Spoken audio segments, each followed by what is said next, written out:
This is a session in which actually we are particularly going to focus on the nematodes or Nematihelminthes. These are generally known as the roundworms. We already studied in the first PU in the animal kingdom the different phyla of the animals. And nematodes comes under invertebrates, and they are in general used to call as the roundworms. And this here causes the various types of diseases, and we are going to see in this today's session the most important disease caused by a nematode parasite, which we call it as here the Filariasis or the elephantiasis. See that the name of the disease that we are about to study is elephantiasis or the Filariasis. The reason for giving the name like elephantiasis, when the person here suffering from this disease elephantiasis, his lower limbs as well as the upper limbs here become like here the legs of the animal elephant. That is the reason why we call it as here elephantiasis. So your lower limbs particularly resembles to the shape and size of an elephant, so that the name is assigned. Whereas the Filariasis, so actually the disease is caused by a worm. In general, the worm is known as filarial worm. This is actually known as the filarial worm. But the scientific name of that one is Wuchereria.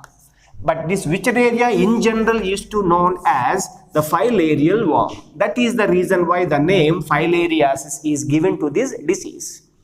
Just like the malaria, even the Filariasis is also caused by the two important species of the Wuchereria.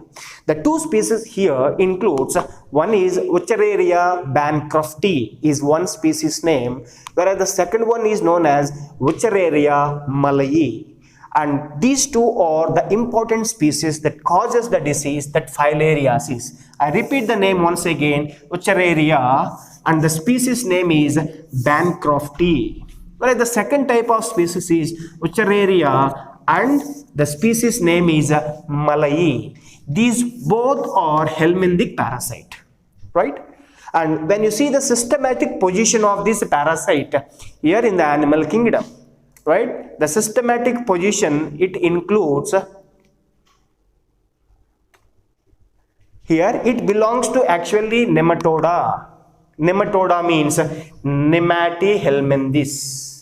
It's a phylum, whereas actually it's a class is Phasmidia is the class. With the help of the scientific name of this parasite, you can easily guess the genus name as well as the species name. The genus name of this one is Wuchereria, whereas the species name, just now I explained here, two different types of species causes the disease. One is here bancrofti, whereas the second one is the malayi. This is here about the classification of this animal or the systematic position of this here the parasite. Now we will see some more detailed information regarding this Wuchereria. Coming to this Wuchereria is in general used to call the filarial worm. That what I said earlier. Wuchereria is generally known as the filarial worm. Thereafter, this parasite is actually a digenetic parasite and a dimorphic parasite. Then what does these two means? Digenetic parasite is a parasite which completes its life cycle in two different hosts, right? Such a kind of parasite is known as digenetic parasite. And this is also here such a kind of parasite. That is the reason why we call it as digenetic parasite. It has got the two hosts. One of the host of this one is man, and the man is actually the primary host in this case, whereas female Culex mosquito is the secondary host.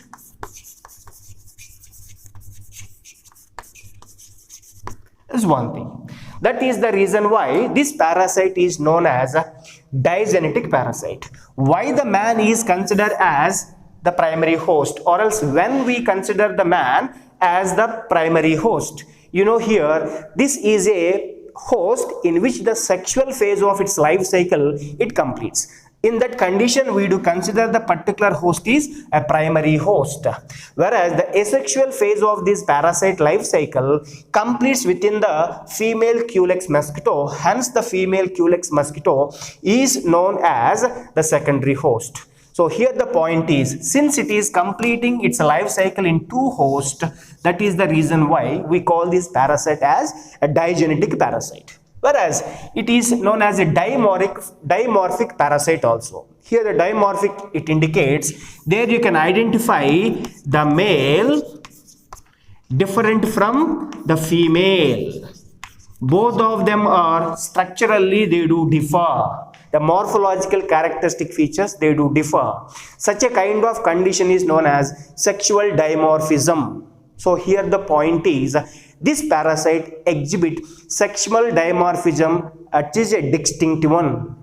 Distinct sexual dimorphism is exhibited by this one. That is the reason why this is actually a dimorphic parasite. Clear? Right. And coming to the next point related to this is a pseudocoelomate as well as, here it is, histozoic parasite. Then what does the pseudocoelomate? There in the animal kingdom itself, there we studied some of the basic characteristic features which are used in classifying the organism. As a part of that, coelom is also one important characteristic feature. The coeloms are three different types that you know here: acoelomates, pseudocoelomates and coelomates, right, or eucoelomates. And here the point is, this organism have got the body cavity. A coelom is present, but which is not true. Then when do we consider that as a pseudocoelomate? If at all the coelom is not formed from the mesodermal layer of the embryonic stage, actually such a kind of coelom is known as pseudocoelom. So it has got a coelom, but which is not formed by mesodermal layer of embryonic stage. Thereafter, it is actually histozoic parasite. Histology is a branch of science which studies about the tissues. But the point is, this is a parasite which is present among the cells that are all present within the tissue. That is the reason why this parasite is known as histozoic parasite. Thereafter, this actually lives in the lymphatic vessels of man, is one more important thing. Thereafter, when you see this, actually this parasite, here it completes its asexual cycle, I said, in the female Culex mosquito. Hence the female Culex mosquito is considered as the secondary host. Then who discovered the female Culex mosquito as a secondary host? Here is the answer, important bit. Sir Patrick Manson. Sir Patrick Manson discovered that the female Culex mosquito as its secondary host. Right? This is the somewhat general information related to this, the parasite. And I do give you the structure of the parasite in a detailed way now. Coming to the structure, I said here, the male and female worms are distinct, and that too they do exhibit the sexual dimorphism, right? That is one thing. And so that we can identify the male from a female differently. Whereas the next point here it is, if you see this parasite, it is a long, narrow, filiform and creamy white in its color, right? This is the morphological characteristic feature, particularly externally. When you see, this parasite is very long and here it is narrow, the body is narrow. Filiform in the sense, it is a new term that come across. Filiform in the sense, it has got a thread-like structure. Thread which is long and here flexible. Such a kind of body structure it has got. And apart from that, it has got cream whitey in its color. Right? This is an important characteristic feature of this one. And next, when you see, the anterior end of the parasite is actually the blunt. It is not a pointed one, it is blunt, is one important thing. And thereafter, at this external anterior end, extreme anterior end, we can find out a mouth also. And the particular point here it is, the mouth is not covered with a lips. Such a kind of anterior end is present. The anterior end is blunt, is one thing. And here, the posterior end is actually the pointed. Whereas the anterior end has got a mouth, and this mouth is without lips. That is an important point.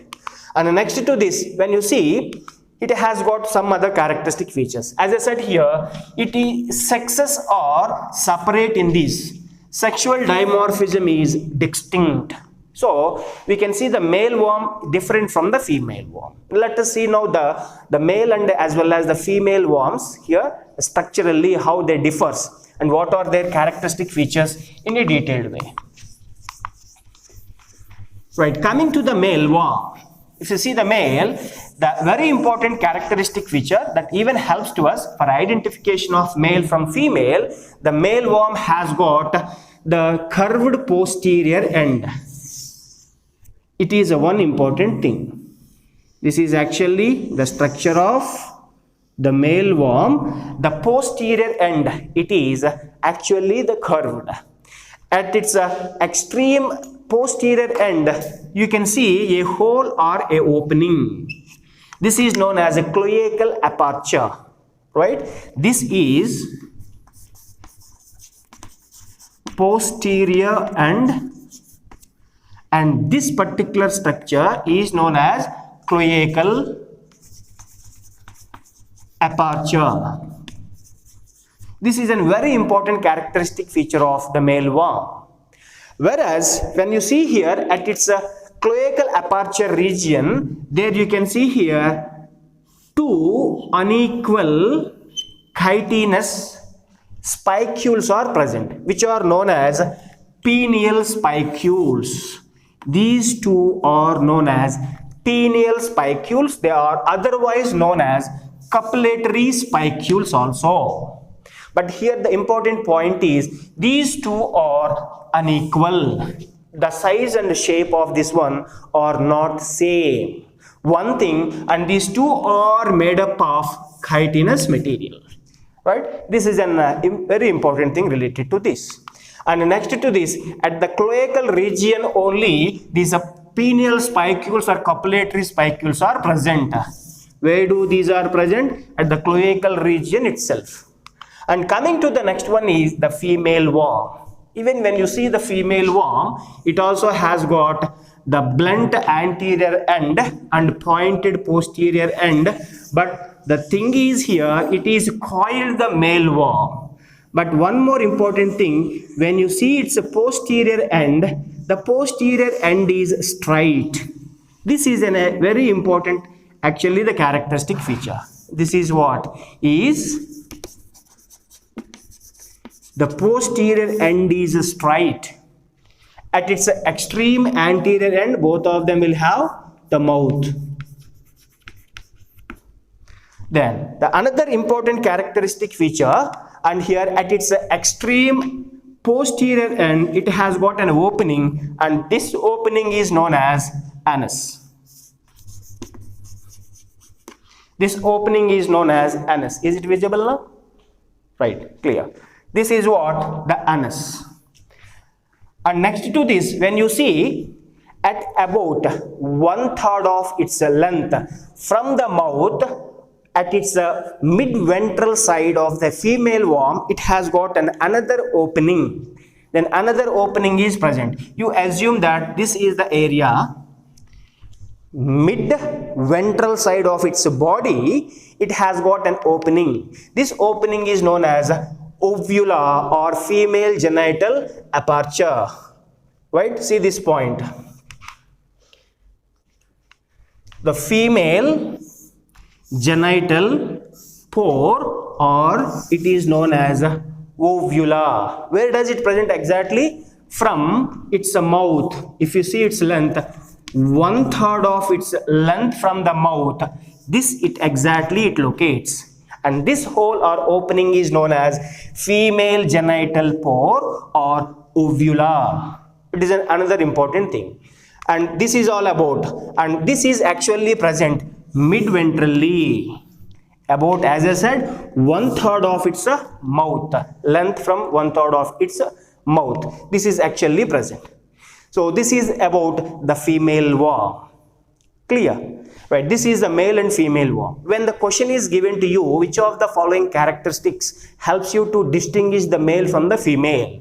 Important characteristic feature: male, the posterior end is curved, whereas the female, the posterior end is here straight, 1 point. At the male, at its extreme posterior end, you can find out the cloacal aperture, whereas at its extreme anterior end, the female worm has got the anus. Right, whereas coming to the male, at the cloacal aperture region, two unequal chitinous pineal spicules are present, or copulatory spicules are present, whereas these pineal spicules or copulatory spicules are absent in the female. Clear? Whereas coming to the female, mid-ventrally at about 1/3 length from the mouth of the organism, it has got an opening which we call it as female genital aperture or uvula, whereas this is absent in the male animal, right? So these are all the differences between the male and female worms. Actually, these male and female worms are here coiled with one another together, and they are present in the lymphatic vessels of a man. Clear? So this is about the structure of male and female worm. Let us see now here more detailedly the life cycle of this one. Apart from that, one more very important point related to this: all these worms are ovoviviparous organisms. So as of now, when we study about the animals, they are categorized into two types based on how do they give birth to the young ones. Some of the animals are there which lays eggs. The animals here or organisms which lays eggs are altogether known as oviparous, that you know very well. Whereas there are some certain kind of animals which give birth to the young one directly. In such a case, such animals are known as viviparous animals. But a new word come across here, which is the combination of oviparous and viviparous. And here this is an animal which we consider as ovoviviparous. What does that mean? That means actually here it doesn't give here birth to the young one directly, one thing, or else it cannot, it may not even the lay egg also. So in between these two, there is another stage known as a larval stage. So this is an organism which give birth to the larva, which is not exactly the egg, which is not here completely a adult young one, right, or else immature young one. So that is the reason why we call it as ovoviviparous organism. Clear? Right. Let us see its life cycle now in a detailed way.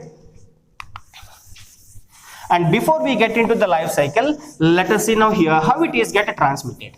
Just now I said that there is a host, a secondary host is there, and this secondary host is nothing but the female Culex mosquito. When the infected female Culex mosquito bites a healthy person, then the infective stage, which we call it as a long infective third stage larva, it enter into the human body and cause this infection.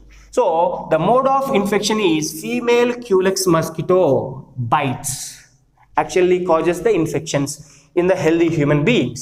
And next one here, life cycle, when you happen to see this one.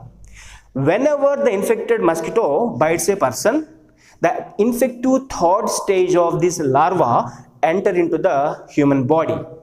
From there, it migrates to the lymphatic vessels. In due course of time, when the years are passing on, actually certain kind of body parts are get swell in their size. Particularly lymph glands and lymph vessels are swollen, which results in the inflammation in your limbs as well as the scrotum in a male and the breast in the female. Finally, it leads to elephantiasis, right? So this is the way how it takes place. It develops very slowly in your lymphatic vessels as well as lymph here, lower limbs is an important point, right? In a chronic condition, see this one, particularly the growth, it takes place in these two lymphatic vessels that are present in your lower limbs. It's an important part. Okay, then actually here finally it results in a swelling of your certain body parts and results in the disease known as filariasis, or we call it as the elephantiasis. Clear? Right. We will see here in a detailed way how this life cycle it occurs in the human beings, right? We will see now, as well as the mosquito also.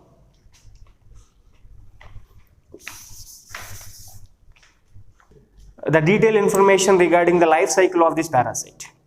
So when I explain about the general characteristic features of this organism, I said that it is a digenetic parasite. By that time I said very clearly that the sexual phase of this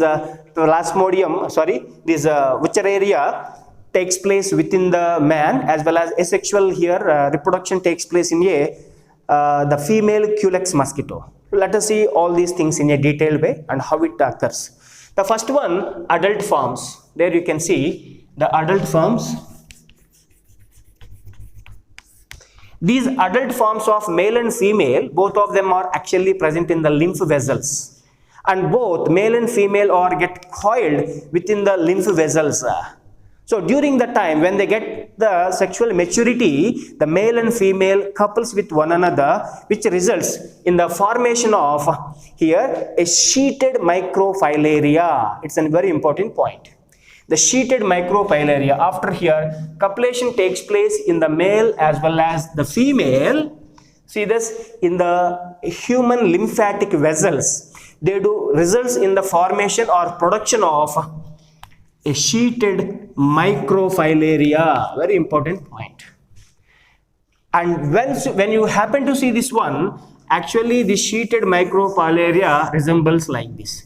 It has got the external sheet. Right? This is actually the external sheet, cutaneous sheet it is.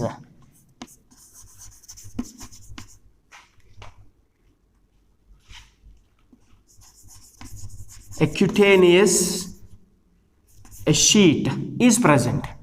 This is actually almost all equal to the eggshell. Eggshell is one thing.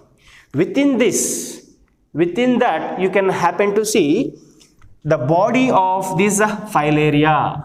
This is actually the filarial worm present within that.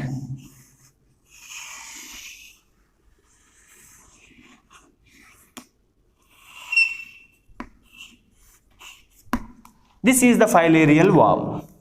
This is the body. So at its anterior side you can see here excretory pore. A pore is present. At its posterior end you can see the anus for this microfilarial worm. There you can find out here the excretory cell also. Excretory cells, these are all, and they do have got some reserved food materials also within that. So this is actually the structure of the microfilaria. When you see the length of the microfilaria, it is almost all 0.2 millimeters to 0.3 millimeters in its length.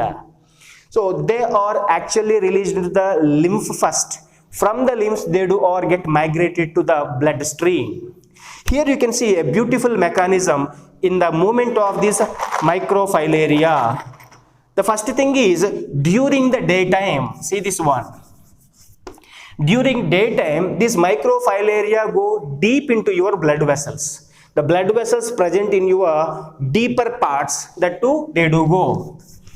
Deeper blood vessels, they do migrate. But whereas during night time, particularly the time between here 10 p.m. to 4 a.m. in the morning, during this particular time period, they do here shift to the superficial blood vessels of your body, or else the blood vessel present peripheral part just underneath your skin. Such a kind of movement will be exhibited by this microfilarial worm.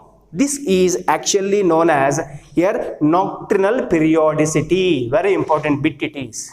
And such a kind of here phenomenon is known as nocturnal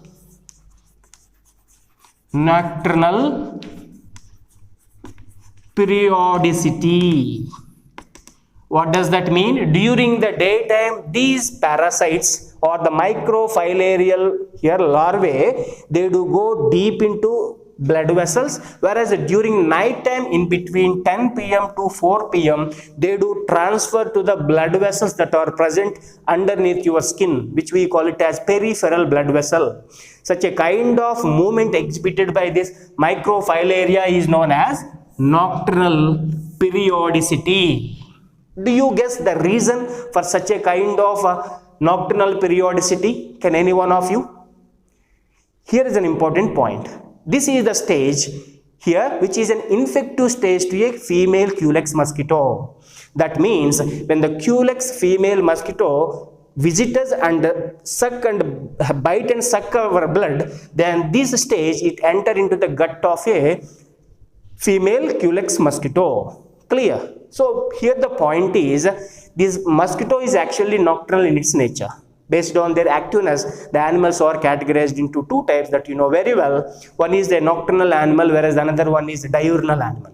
We are all the best example for the diurnal animals because we do be active during daytime. But whereas certain kind of animals are there which are active during night time and passive during the daytime, they are known as nocturnal animals. Example there, you know, the dog, owl, bat, and even the mosquito. Mosquito is nocturnal animal, so that during the night time only it visits us, bite and suck our blood. So its next host is nothing but the mosquito. So anyhow it has to reach to the digestive system of the mosquito, so that during the night time actually they do get migrate to the peripheral blood vessels. Is my point clear? Right. This is all about here the microfilaria. Okay. And next stage of this one, when the mosquito bite and suck us, then it enter into the gut of the mosquito. Gut in the sense, here when it sucks the blood, it enters the midgut. Midgut in the sense, it's alimentary canal. When it enter into that, actually the sheet I said, the sheet is present around it. The sheet is get dissolved and excited microfilaria is released into the gut of the mosquito. That is the point is mentioned. So the sheet is get dissolved and within the midgut of the mosquito. And next to that, excited microfilaria. Excited in the sense, the sheet is get dissolved, removed. Now the microfilaria is exclusively here present in its midgut. Thereafter it pierces the wall of a midgut. Then it enter into the hemocoel. It is an important point. The hemocoel. Clear? Right. And another important point for dissolving this one, the external sheet, it takes near about 2 to 6 hours span of time. Later on it get here, penetrates into the wall of the crop of the mosquito, it get enter into the hemocoel. From the hemocoel, it reaches to the thoracic muscles of the mosquito. Then it get transferred into a stage which we call it as the first stage larva, or else we call it as, see this point very clearly, a sausage shaped larva. It get transferred into a sausage shaped larva or the first stage larva. For transmission of this one into this first stage, it takes place near about 2 days. 2 days span of time it takes place. When you see this one, this structure, actually it resembles like this. This is what I am going to draw, is actually the first stage larva, right? At one side it has got the excretory pore, and here at another end it has got the anal pore. At the middle it has got muscular gut. That means the alimentary canal. This is what a sausage shaped larva, or else we call it as here the first stage larva. Point clear? This is what the first stage larva or sausage shaped larva. Now it is actually get transmitted to the proboscis, thoracic muscles I said, thereafter it get transmitted to the proboscis. Now within this first stage larva, 2 moltings will be takes place, and it finally results in formation of a long infective third stage larva. See this one, it is a first stage larva in which the first molting will be taken place. The first molting, here it is. It's not visible, here I will write. In this, the first molting takes place. It results in formation of here second stage larva. Whereas in the second stage larva, the third molting it takes place. Second molting it takes place. So after the second molting takes place in a second stage larva, it gets transforms into, see this, a third stage larva. Third stage larva will be formed. See this one. So how many moltings are taking place in the first stage larva, which helps for transmits into the third stage larva, which is an infective stage to the man. Here is an important point. Then how many are there? This is the first molting. One molting has taken place here. So the first stage is get transmitted into the second stage, and again the second molting has taken place here, so that the second stage it relates into the third stage one. The important point related to this long infective third stage larva is formed. This is an infective stage to the man. What does that mean? At this stage, this larva or the parasite, it enter into the human body. Now, at this case, when the infected female Culex mosquito bites the healthy person, this third stage larva, it enter into the human bloodstream. It enter into the human bloodstream. And thereafter, it reaches to the lymphatic vessels of a man. It finally reaches to lymphatic vessels of a man. Then within the lymphatic vessels, what happens? Two more moltings will be taken place. The number of the moltings will be third molting and fourth molting, because already the first molting and second molting get completed here, right? Within that, the third molting it takes place. Then the third stage larva, in that case, it transfers into the fourth stage larva. And again in the fourth stage larva, the fourth molting will take place. Finally, it results in formation of young ones. A young one will be formed, right? So this is an important thing. This young one finally, here it results in development of the adult forms. Adult forms here will be formed. Here I will write. Adult form will be formed. Here is an important thing. For transmission of the young one into the adult form, they do take near about 5 to 8 months, 18 months span of time. Right? So the young one, when it forms in the lymphatic vessels after third and fourth molting, so in order to reach the sexual maturity, they do take the time in between 5 to 18 months span of time. Whereas if you see this first stage larva, in order to get transformed into the third stage larva, they do take the time near about 10 to 20 days span of time. Is the point clear? 10 to 20 days of span of time will be taken by the first stage larva in order to get transforms into the third stage larva. But here, the young ones, in order to reach the sexual maturity, they do take 5 to 18 months span of time. In order to dissolve the sheet in the mosquito gut, they do take near about 2 to 6 hours span of time. Later on, this excited microfilaria, in order to get transform into the first stage larva or sausage shaped larva, they do take the time period, that is 2 days span of time. So this is all about the entire life cycle of the parasite, right? If you take this parasite, some portion or some of the stages are taking place in the mosquito, whereas some of the stages are taking place within the human beings. Where do the adult forms are present? If you stay from here, see that the third stage larva from here to microfilaria stage. All these stages are taking place within the man. Actually, in which the copulation will be taken place. coupling of here the male and female worms are taking place, which results in the formation of microfilaria. So this type of reproduction takes place in the man is nothing but the sexual reproduction. Whereas at this stage it is enter into the female culex mosquito, and the rest of the development is taking place within the mosquito. So this is actually taking place the mosquito, which is actually here asexual phase of its reproduction. That is the reason why the mosquito is the secondary host, the man is here the primary host. This is all about the entire life cycle of the parasite. I do give the same life cycle in a diagrammatic point of view also, so it will be more clear to you. Now let us see that one, the life cycle.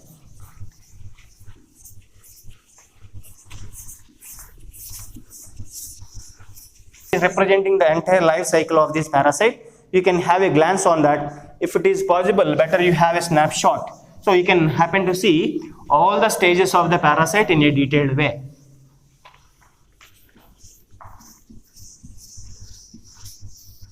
See this. So these two are the male and female worms which are get coupled in a lymphatic vessels of a man. Because of the couplation here, they do produce a microfilaria, which is a sheeted one. Thereafter, this is actually infective stage to the female culex mosquito.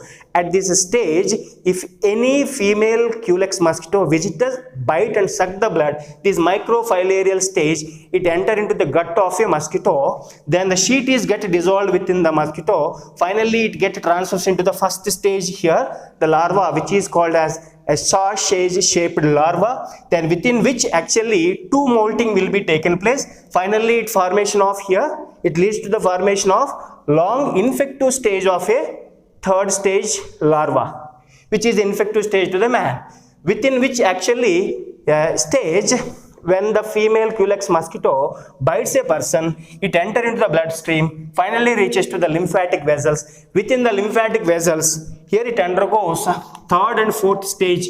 Here the moltings finally results in formation of young ones. Young ones later on finally reaches to the sexual maturity stage or adult stage. This is the actually diagrammatic representation of entire life cycle of this Wuchereria bancrofti. Now next here, what about here the symptoms of the disease, and here what will be the pathogenicity when it is infected. See this point, this is an important thing. When a person is infected by this pathogen, then he do develop the disease. Then what is the pathogenic condition within the human beings? Let us see now here. At the earlier stage of the infection, the person suffer from malarial fever. Malarial fever he will get. Then what are the characteristic features of this malarial fever? One of the important characteristic feature, he will get headache is one thing. Thereafter, the person suffer from mental depression also. That is the second characteristic feature.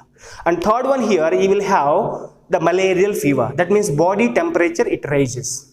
So these are the three important characteristic features of malarial fever. At the earlier days of the infection, he will suffer from all these symptoms. Right? In general, actually infection and this parasite, it lives, as I said, in your lymphatic vessels and lymph glands and causes the lymphatic vessels as well as lymph glands here swelling in their size. And swelling of the lymphatic vessels, it takes place at earlier condition. We call it as lymphangitis. Is an important condition. See this one, it's an important thing. In a general infection, it takes place. And these worms causes a condition which we call it as lymphangitis. It's an important thing. You know very well, lymph means lymph itself. And you can see here two more important words. One is angios. Angios in Greek represents here vessels. Itis, it means inflammation. You know, the inflammation is nothing but the swelling. Then what happens finally in this condition? The lymph vessels will be swollen. Okay, that is one thing. And in the same way, these worms, they do cause lymph here adenitis, lymph adenitis. And what happens in this lymphadenitis? Let us see now. Lymph means lymph. Adenos in Greek is nothing but the glands. Meaning of this adenos is glands. Itis, just now I explained, is inflammation. With this you can guess here what happens because of these worms in general infection. And the lymph glands also swells, right, in their size. So that condition is technically known as lymphadenitis. Inflammation of lymphatic vessels is known as lymphangitis. These two things, it takes place in a general infection, right? When the infection is heavy, then what happens? Let us see now. When the infection is heavy, in that condition it leads to lymphedema is the condition it takes place. In the heavy condition, and it leads to lymphedema. Edema means swelling. What happens in this? The dead worms get accumulate in the lymphatic vessels and lymph glands. Finally, it leads to here inflammation or swelling of the lymph glands and lymph vessels. Such a condition will be taken place in this situation. And in this, swelling is noticed very clearly. In case of male, the lower limbs here swells, and it leads to even swelling of the scrotum also. It's a very important point related to the man. Whereas in case of female, along with here inflammation in the lower limbs, and there even the mammary glands, means the breast also enormously increase in the size. That is an important here thing that you can happen to see in the female. In the male, what you can happen to see? Limbs as well as the scrotum, that you know very well. And mammary glands means nothing but the breast. Both of them are enormously increase in their size in case of male and female.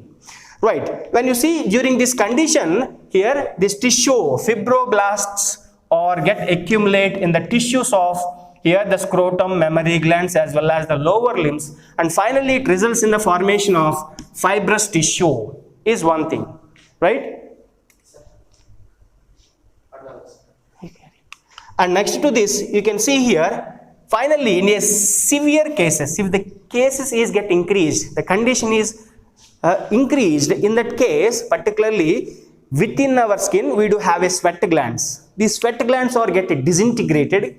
All the sweat glands will get disintegrated. The skin becomes very rough, and that condition is actually known as elephantiasis, right? And here that leads to elephantiasis. So in such a way here, the pathogenicity it occurs in the male and female when they all get infected by this parasite. And next to that, I do conclude what will be the here prophylaxis. You can here see when the person is infected, how his lower limbs as well as the scrotum, it affects. You can see in these two pictures, right? See this, the leg of a person will get affected greatly, and if you see this one leg, it almost all resembles to the size and shape of an elephant leg. That is the reason why I said here this disease is otherwise known as elephantiasis. So in case of male, the lower limbs will be get affected, and here the point, the scrotum also greatly get increases, inflammation it takes place. In case of a female, the breast also here enormously increase in the size, right? This is about the pictures related to this one. What is the prophylaxis? Just the prophylaxis is almost all equal to the prophylaxis of malaria that we studied earlier, right? You know very well the disease is get transmitted from person to person because of female Culex mosquito. If you can kill the female Culex mosquito, it helps you to protect ourselves from the infection. Then how do you kill it? By using the DDT and BHC, such a kind of insecticides, here in a place where the mosquitoes are naturally get breed. So stagnant water is the breeding place of the mosquitoes, that you know very well. So that the insecticides like DDT and BHT must be get spray in a breeding place of the mosquito. One important point. And the next point is here releasing the animal like duck, and as well as here gambusia, a kind of fish, right? And in addition to that, certain kind of insects like a dragonfly, if you are allowed to introduce in the stagnant water, then they do actually feed on the larva and pupa of the mosquitoes, so that their population will be greatly get reduced. That is one more point. Then another point is protecting yourself from the bites of these actually the insects by using the mosquito nets, by spearing the mosquito repellents on your body, as well as by using the mosquito repellents. So all these things, it helps for actually protecting yourself from the bites of this mosquito, right? And apart from that, you can see some more thing. And here, avoiding the mosquito bites. Thereafter, spraying the kerosene and pyrethrum oil on the stagnant water, so that it leads to here killing the mosquito larva as well as the pupa. All these are the methods that helps to us for protecting ourselves from the bites of the mosquitoes, so that there is no possibility of the infections. Right, at last, even you follow all these things here, particularly, unfortunately, sometimes we may fall sick. In such a condition, what is the treatment that is available to us? The treatment that is available to us, taking here albendazole along with here diethyl carbamazine is a drug. See this one, albendazole, right, is a drug that we do take along with diethyl carbamazine. When you use these two things here combined together, it helps for killing this parasite in our body, so that you will be get protected from this infection, right? This is one thing. This is all about the treatment and the wholesome information related to this filariasis or elephantiasis, right? I hope you all get the complete detailed information regarding this one. So in our next class, we will switch over to the one more nematode parasite, that is Ascaris lumbricoides, and causative here organism that causes ascariasis in our body, right? So here I am leaving the class. In the next session, we will meet again.